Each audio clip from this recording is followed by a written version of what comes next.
Congratulations, the new album is on the way. Everywhere is somewhere. So Yes. that must be exciting. I'm guessing that's exciting. That's what everybody says. Yeah, it is exciting, very genuinely. I mean, I think, it's been a cool process for me too, because sometimes, and I've had friends have this happen where, you work on a record and then you have to wait like 2 years, over a year for a lot of the stuff to come out. And for me with this record, I mean, there was like one song I finished like 2 days before the mixing deadline. So everything's a lot of it feels very kind of like of the moment, and I'm still very in that headspace, which is cool for me. So, yeah, I'm very excited. Right. I mean, obviously these songs have to be fresh. You do have one song on here called "The President Has a Sex Tape." So. Yep, that's the one. Yeah. Well, I was like, I'm putting out a record. I had no idea. A lot of these songs, when I was first working on them about, 9 months ago or whatever it was, I feel like, at least in the U.S., we were just in a very different kind of collective headspace. And you can never predict these like massive shifts. And then I was like, well, I'm putting out this record in like the first quarter of this presidency. And I feel like that's a pretty good time to say something. So the song obviously traces to Donald Trump. I mean, I don't think I would have come up with that lyric had it not been for him. But, it's not just about his presidency or him in particular. I think it's about this age we're living in where it feels like nothing is sacred anymore. And maybe that happened a long time ago and I just didn't know. But with, the level of technology and transparency I think we have, it just feels like these institutions that we, regarded highly and revered or whatever, there's too much. It's like we know too much now. Mm-hmm. And we have too much access. And that's not to say I think it's good to live in the dark or to be duped by the government, but, sometimes I just don't even want to know. I just like, I want to be shielded and protected from certain things. And I think we're past that point. We are past it. Yeah. Everybody's all in now. I mean, what they've come up with, I don't remember what it is, but the word for the fatigue that we have because of the political news, because that's a thing. Oh, God. That causes people to age prematurely and not sleep at night. Oh, God. So I believe that. Yeah. Well, that goes along, I guess, with a part of what you were talking about in a wider scope, what this album is about. There's a line you said that I really, really centered on and liked. It said, it's about the places that shape us and how, in turn, we shape those places in our minds as human beings. Which again, sort of, there's a jump-off point with the President's song. But can you go into that a little bit further on what that might mean for this record? Sure. I mean, I think I'm pretty fascinated by how we are sort of all narrating a story, that the objective facts of anyone's life are seen in different ways by everybody, and we kind of have the individual power. One of the ways that I think personally created my story in my own mind, at least, is by, trying to take the things that happen and make my own meaning out of them, not feel like that meaning is dictated by somebody else or I'm acquiescing to a kind of a group decision or something like that. And I think, every time I feel weak or vulnerable or sad or I'm grieving or, whatever the case may be, I try to remind myself that I have the right and I should experience those things. And it's important, I think, to exist in those dark places and to understand them and explore them. But I also think, I have the power, if I sort of go outside of myself, to make this situation whatever I want. I can take an extreme disappointment or betrayal and turn that into a way to fortify myself and a way to, I guess, strengthen my core and my values and to redirect my life or, whatever I want to do. Like, I have the ability to do that. Yeah. And there's something really powerful about that. And I think, particularly whether it's in a political sense, a personal sense, a professional sense, you feel that you don't have power. You at least have the power of writing your own story in your mind. Mm-hmm. And that may be a small power. It's actually funny. We were, have you ever read the book, The Handmaid's Tale? No, my wife, of course, has told me all about it, and they have the TV series coming out too, right? Yeah, exactly. Well, it's one of my all-time favorite books. Margaret Atwood, actually, mm-hmm. the author, is one of my favorite authors. But I read it many, many years ago. I've read it many times, but I got my whole band to read it with me on this tour, and we had a little book club, which was kind of cute. But one of the things about it, without giving anything away, is about the power of narration. And I couldn't help but think about it in relation to our current context. It's like there are the swirling forces of government, societal chaos, but you still have you. And, I tried to take the approach with every song, okay, I'm starting from this place.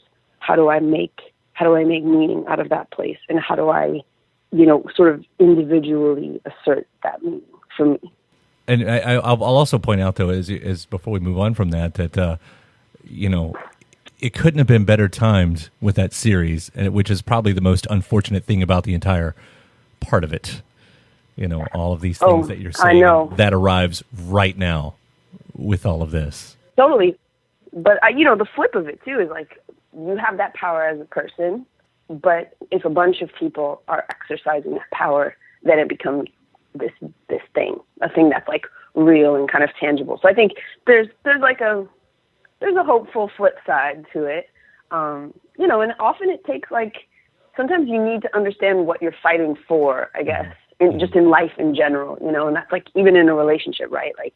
You have your first fight and you're like, oh my God, I might lose this person. So I think it's, you have to have that loss to understand what you have. Does the title, because of the way you separate the words and against, I don't know, maybe it's just aesthetic, but does that have anything to do with that? Because when I read it, where the everywhere is somewhere, it almost seems like it's making something so much more direct and specific. I think you're totally on point.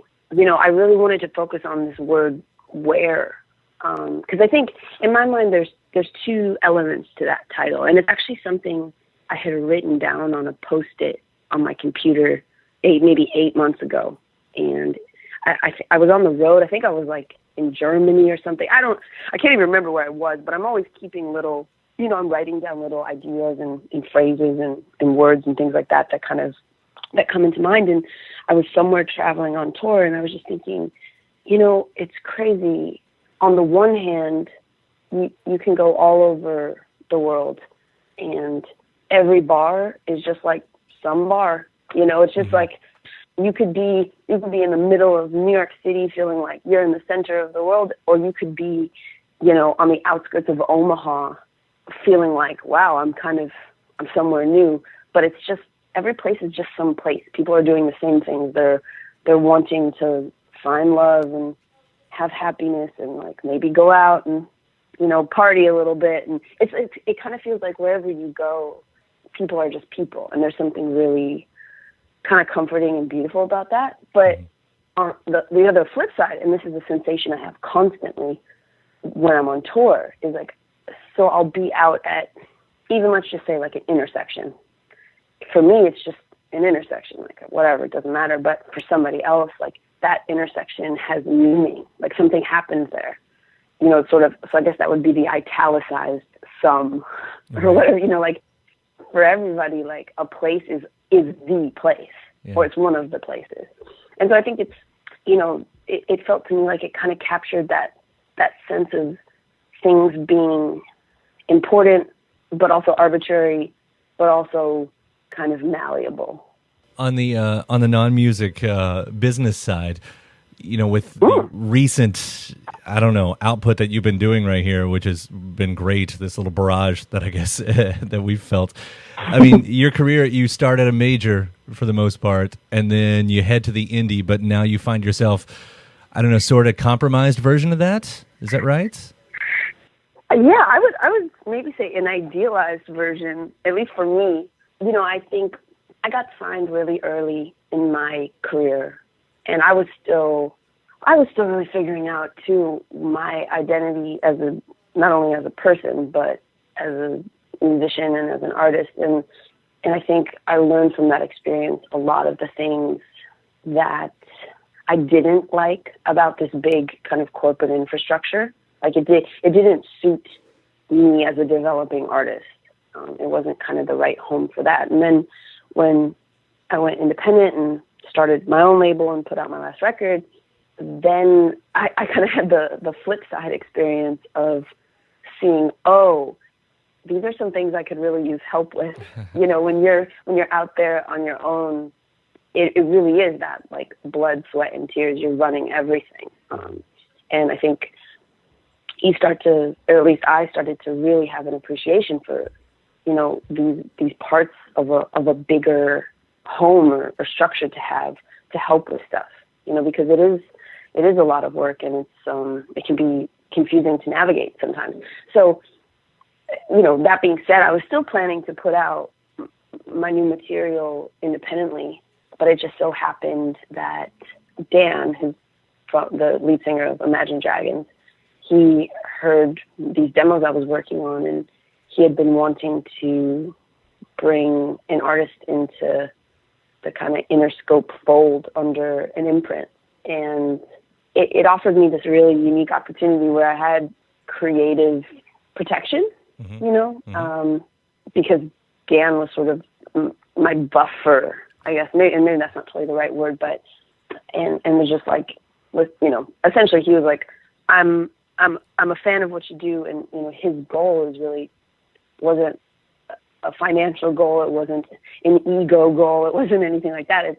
It's just to help an artist that he believes in. So I kind of got to experience the creativity and autonomy that comes with being independent, but having the resources of a major label, which, from the standpoint of radio especially, that is just such a difficult world to break into if you're an independent artist. I mean, but what you accomplished even at, while you were indie with the Life as a Dog album, and being able to bring that to the table with all of this, I mean, that's probably puts you so far ahead of where most artists would be at this point in their career, to have those utilities at your in your arsenal. Yeah. No, I think, you kind of look back on things and it's you can kind of piece it together in reverse, but I do think you're right. I mean, really putting out a record in that way, it did teach me so much. And I think it gave me this real appreciation for help also, where viewing, I think sometimes artists can get into a situation where they view their label partner as like an adversary at times. And, that can happen with any business relationship, of course, but I think I really entered this partnership very clear-eyed and realistic, but also really excited, where I felt like my set of expectations was pretty in tune with what was going to happen. Whereas the first time around, I just had no idea. It's like jumping into the ocean. You're like, oh, there's sharks in here, and it's cold, and so. I'm looking forward to the whole thing, and I mean, like I said, the songs you put out, High Enough, is so ridiculously catchy, and Blood in the Cut. I mean, I know that was an EP from last year, but that's still one of the best songs that's been out, in the last year. So, what you're doing, whatever you're doing, it's perfect. Well, thank you. I appreciate it. No problem. It was really nice talking to you today. Thank you for the thoughtful conversation.